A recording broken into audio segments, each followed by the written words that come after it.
We would stop China from buying our U.S. farmland. We would raise up our American energy independence. We would also stop the Green New Deal and not rely on China, who owns and operates 85% of the battery market worldwide. There are dangers that lie ahead in this. This is really about controlling Americans' data. And if we cared about Americans' data, then we would stop the sale of Americans' data universally, not just with China. There's some further issues. This is a Pandora's box. What's to stop Congress or the United States government in the future from forcing the sale of another social media company, claiming that it's protecting Americans' data from foreign adversaries? I think we could see in the future another Russia, and possibly force the sale of X, as many members in this body claim that Elon Musk is altering the algorithms of X. By the way, it was Elon Musk's purchase of X that restored my social media account on Twitter and allowed me to have my free speech back on Twitter. There's also members of this body, the Democrats, are claiming that election meddling can happen on social media. Well, we can never forget Mark Zuckerberg and Facebook. We can never forget the election meddling that happened there. And by the way, American-owned Facebook and Instagram is where most of the garbage, like the gender lies and the woke lies, exist. Many Americans and many teenagers believe awful things, and they don't just see them on TikTok, they see them on Facebook and Instagram too. I don't think this will accomplish what the goal is to accomplish. So there's other concerns, I think, here, is that when the government moves into forcing the sale of TikTok, who is going to buy it? That's the question that we should be asking. Who is going to buy it? Who will be the next to control the data of over 170 million Americans? Are we going to trust Mark Zuckerberg to control their data? I certainly don't. By the way, most of the time, my posts on Facebook are shadow banned, and I certainly don't have the reach on that social media account. I think that there's many other ways to protect data, and I think this body is capable of it if we choose to. The gentlelady's time has expired. I oppose the bill. Thank you, Mr. Speaker. The gentleman from Kentucky reserves. I recognize the gentlelady from Washington. Mr. Speaker, I yield 1.5 minutes to the gentleman from Texas, Mr. Roy. The gentleman from Kentucky is recognized.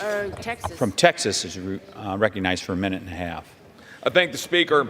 We are in a Cold War with China, and some of my colleagues want to ignore this fact. We have legislation before us that is 12 pages long. The bill is not a ban. It forces foreign adversaries, including Chinese communists, to divest. The bill is not a bill of attainder. It's prospective, not retrospective. The bill does not violate the First Amendment. It focuses on conduct, not content. It requires both being controlled by a foreign adversary and conduct that itself is espionage.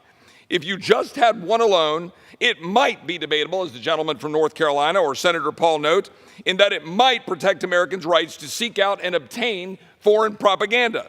But again, that is not this case, because we have, and have as a trigger in the bill, demonstrated national security conduct harm.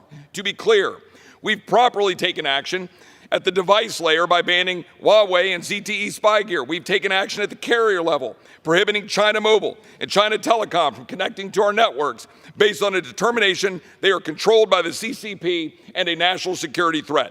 We now need to take action at the application level when malign CCP control has been demonstrated, lest we render meaningless our past actions to protect the United States of America.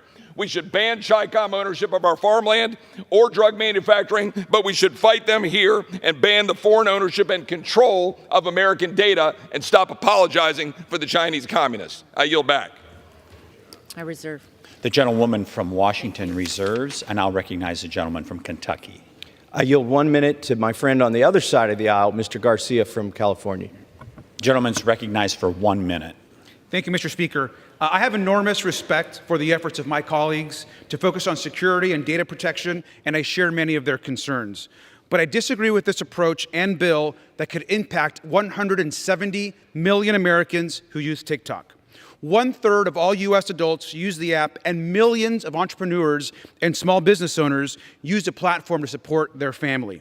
And yes, just like every other social media platform, there is misinformation and privacy concerns on TikTok, and I share those. However, it's important that we don't treat TikTok differently than other platforms. If we're going to address this issue, we've got to take the same approach to all social media platforms. We can't just single out one. Now, I join many of my colleagues and the ACLU in voicing concern over the freedom of expression. Now, I'm a strong supporter of ensuring that TikTok remains an open marketplace, and there's no guarantee in this bill that there won't be an interruption of service that could lead to an end of this app. I don't think we fully appreciate the impact this is going to have, and for that, I'm a strong no. Thank you, and I yield back. Gentleman from Kentucky Reserves. I recognize the gentlewoman from Washington. Mr. Speaker, I yield 30 seconds to the gentleman from Indiana, Dr. Bouchon. The gentleman is recognized for 30 seconds. Mr. Speaker, one of the most important duties of the Constitution assigned to Congress is to protect the American people and to safeguard our national security. After hearing from national security experts last week, it is clear the prolific use of media platforms controlled by the Chinese Communist Party and other foreign adversaries poses a danger to our country. I am grateful to my bipartisan colleagues for moving this legislation, showing we will take action to protect the American people, their personal data, and security from foreign interference and manipulation. We took an oath to do so. Thank you, and I yield back. The gentlelady reserves. I now recognize the gentleman from Kentucky. I now yield 1 minute to my friend on the other side of the aisle from California, Ms. Kamlager Dove. The gentlelady is recognized for 1 minute. Thank you, Mr. Speaker. I rise today to oppose H.R. 7521. Banning TikTok is an insufficient Band-Aid solution to the genuine national security concerns the app raises and exposes.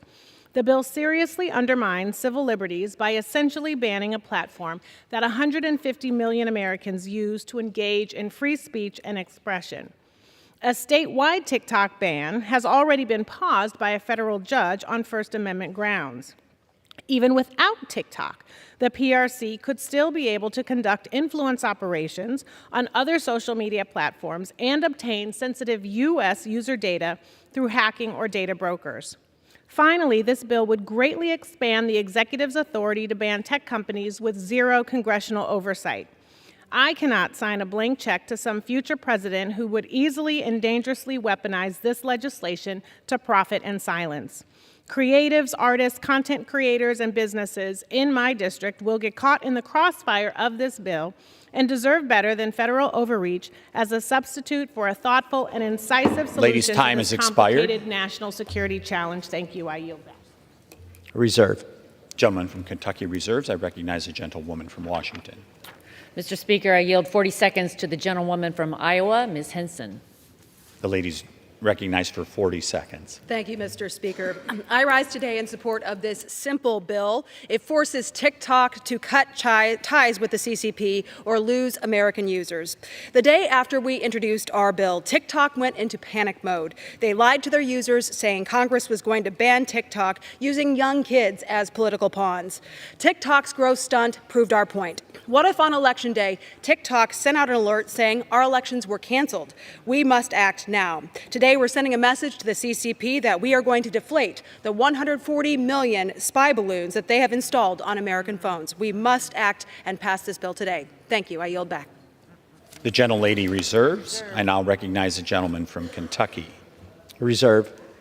Gentleman from Kentucky reserves. I now recognize the gentlelady from Washington.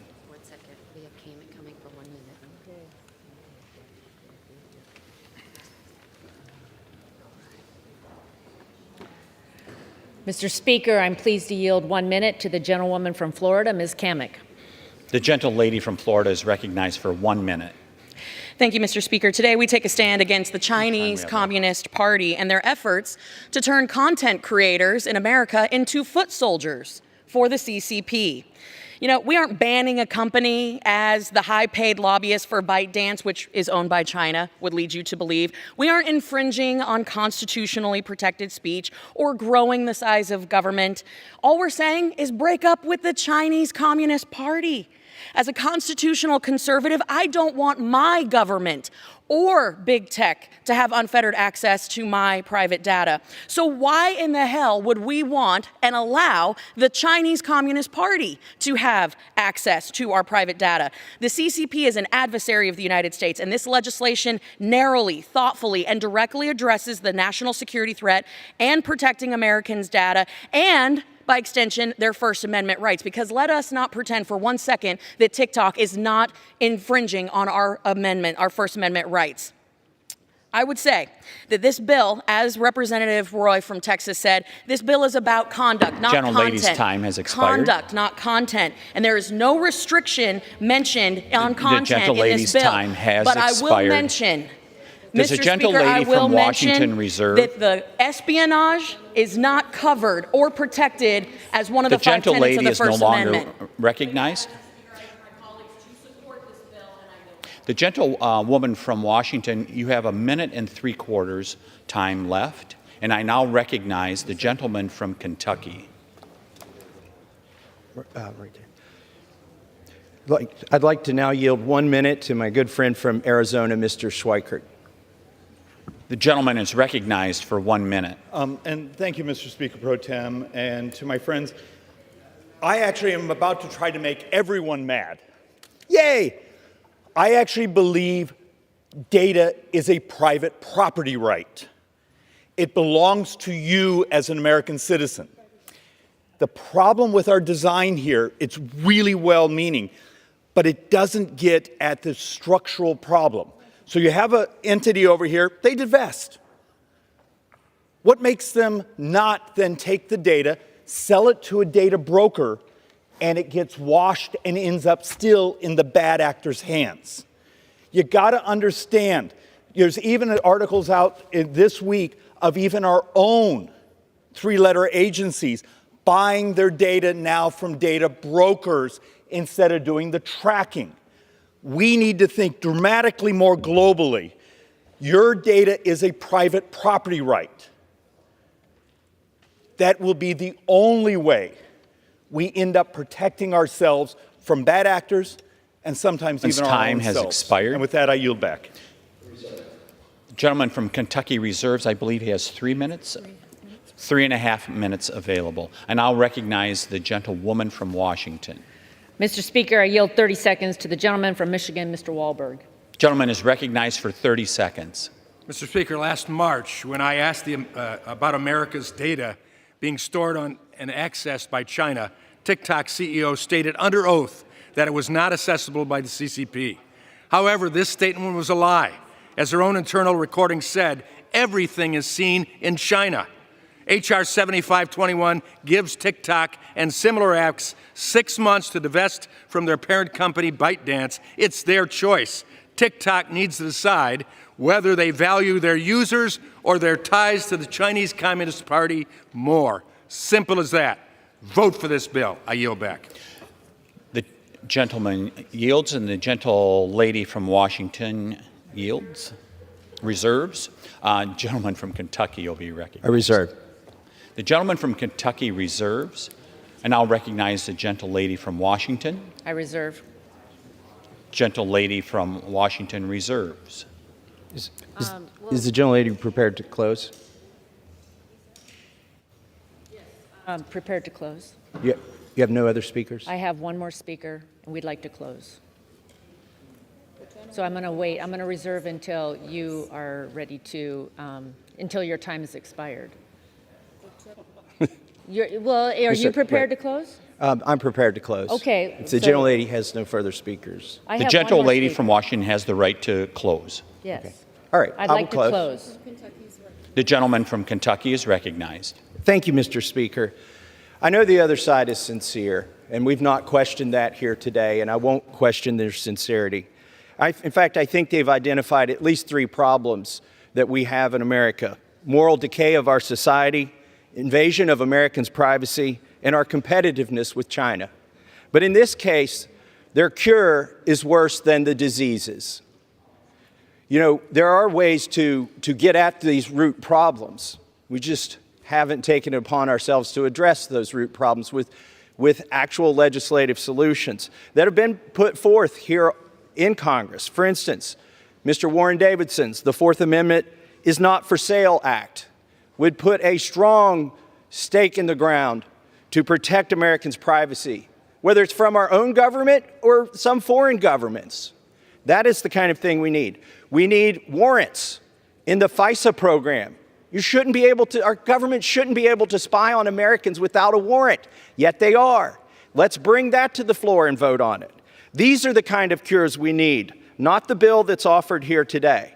The bill that's offered here today, even though I know it's offered genuinely, it could also be named the Facebook Protection and Enhancement Act, because it's not the American people who are going to benefit most from this. It will be Facebook.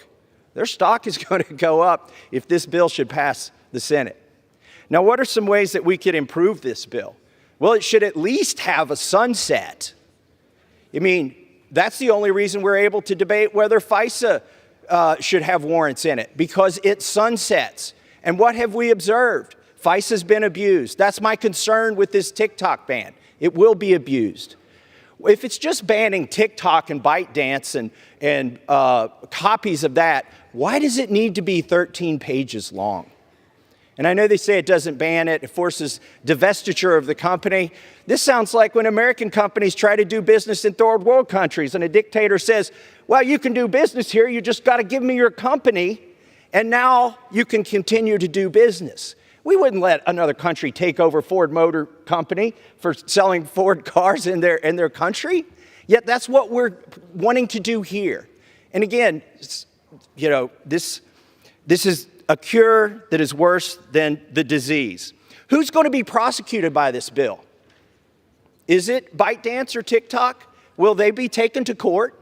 No. I mean, they're the target of this, but how do you elicit or effect a ban on them? By prosecuting Americans. The only way you can ban TikTok and the other companies from being here is to say what this bill says, which is we will bring civil action, the government will bring a civil action suit against you if you so much as host them here. If you have an app store that allows them to be here, you are an American or an American company and you will be the target of this bill. Those are the only people who can be pursued under this bill. And I know it's in order to go after TikTok, or so they say. Well, I would just close by saying that, you know, we're sitting here with phones made in China. We're wearing suits made in China. We drove cars here with chips that are made in China. And they're our foreign adversary. And by golly, we're going to do something about it. What are we going to do? We're going to tell Americans they can't put a piece of software on their computer. They can't go to certain websites that the president designates. So I urge my colleagues to oppose this well-intentioned bill because it will have bad consequences, and I yield back the balance of my time. The gentleman yields back the balance of his time, and I'll recognize the gentlelady from Washington. Mr. Speaker, I yield such time as remains to the gentleman from Texas, Mr. Crenshaw. Thank you, Mr. Speaker. The gentleman has 1 minute and 15 seconds. Thank you, Mr. Speaker. I want to address all of my colleagues who I think are confused about the First Amendment, confused about the nature of TikTok, and confused about the intentions of the Chinese Communist Party. Let me explain this really simple. TikTok is owned by ByteDance. ByteDance is in China, and when you're in China, you have to do whatever the Chinese Communist Party says you have to do. That's according to the National Intelligence Law passed in 2017. If they want you to spy for them, you will spy for them. That's how that works. They have a board member from the Chinese Communist Party on ByteDance. You wouldn't allow a radio tower owned by the Chinese to be put up right in the middle of Washington, D.C., and then allow it to just put out Chinese propaganda. You'd probably complain about that. That's exactly what TikTok can be used for, because millions of Americans are addicted to it. They see it, and the Chinese can absolutely manipulate those algorithms. The First Amendment does not give the Chinese Communist Party the right to American data or the right to manipulate the minds of Americans. That would be a really weird interpretation of the First Amendment. The primary counterarguments to this bill seem to be as shallow as, well, it doesn't do everything I want, and Facebook's really mean, and I don't want them to make money. So what, then that means you owe Chinese access to all of our data and access to manipulate the minds of Americans? I don't think so.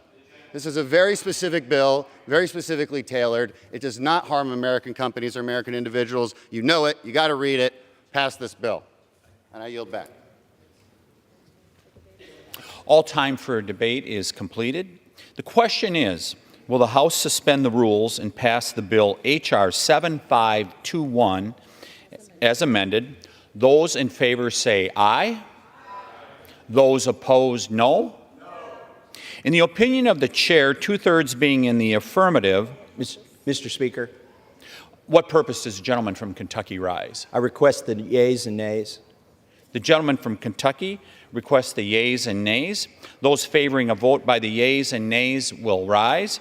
A sufficient number having risen, the yeas and nays are ordered. Members will record their votes by electronic device. This is a 15-minute vote.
On this vote, the yeas are 352, the nays are 65. One present, 2/3 being in the affirmative. The rules are suspended, the bill is passed, and without the objection, the motion to reconsider is laid on the table.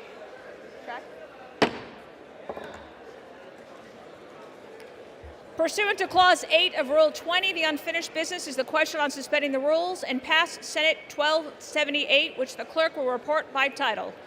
Senate 1278, an act to designate the federal building located at 985 Michigan Avenue in Detroit, Michigan as the Rosa Parks Federal Building and for other purposes. The question is, will the bill suspend the rules and pass the bill? So many as are in favor say aye. Those opposed, no. In the opinion of the chair, 2/3 being in the affirmative, the rules are suspended, the bill is passed, and without objection, the motion to reconsider is laid on the table. Correct?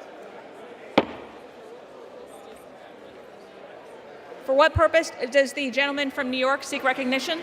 Madam Speaker, I ask unanimous consent that when the House adjourns today, it adjourn to meet at 11 a.m. on Friday, March 15, 2024, and further, when the House adjourns on that date, it adjourned to meet at noon on Tuesday, March 19, 2024 for morning hour debate and 2 p.m. for legislative business. Without objection.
Is the microphone on?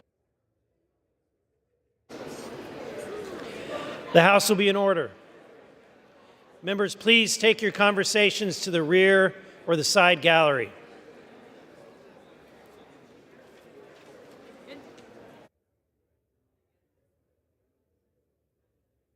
The chair will now entertain requests for 1-minute speeches.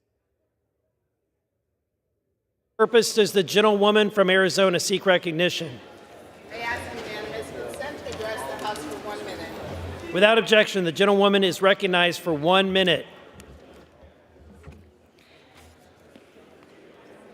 Thank you, Mr. Speaker.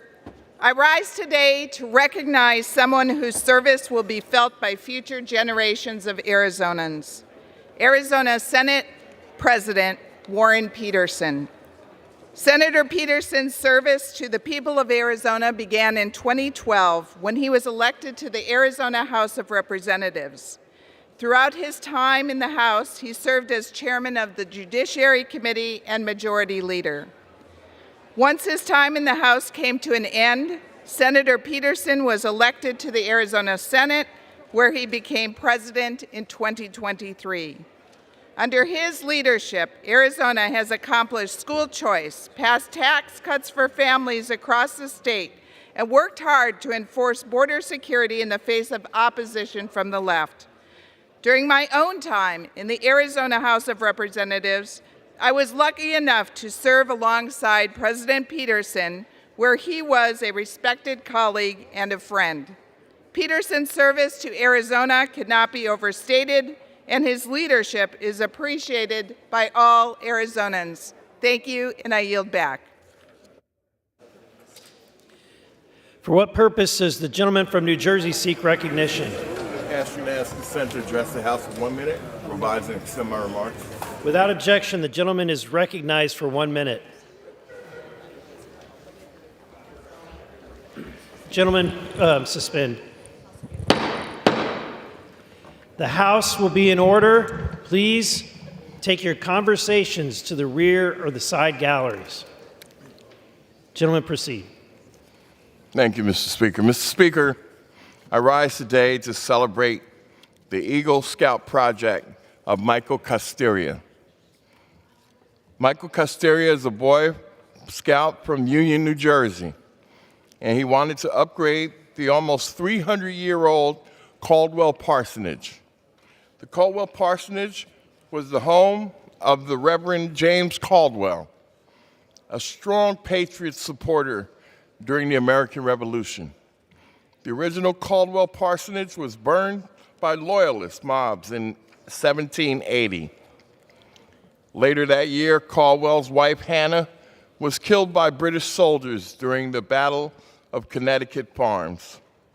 The current Caldwell Parsonage was built in 1782 and added to the National Registry of Historic Places in 1982. Michael Costeria wanted to preserve that history for his Eagle Scout project. So he researched various artifacts in the parsonage, and he created more accurate exhibit labels for each of the items found. Congratulations, Michael. You have made a valuable contribution to the historic location in this country's great fight in the Revolution. And with that, I yield back. For what purpose does the gentleman from Tennessee seek recognition? I ask unanimous consent to address the House for 1 minute and to revise and extend my remarks. Without objection, the gentleman is recognized for 1 minute. Mr. Speaker, prices for everyday goods continued to climb due to the economic policies of the Biden administration. The latest Consumer Price Index report was up 3.2% from last year. I rise in support of hardworking families I represent in Tennessee who are making hard choices to stay afloat. If they're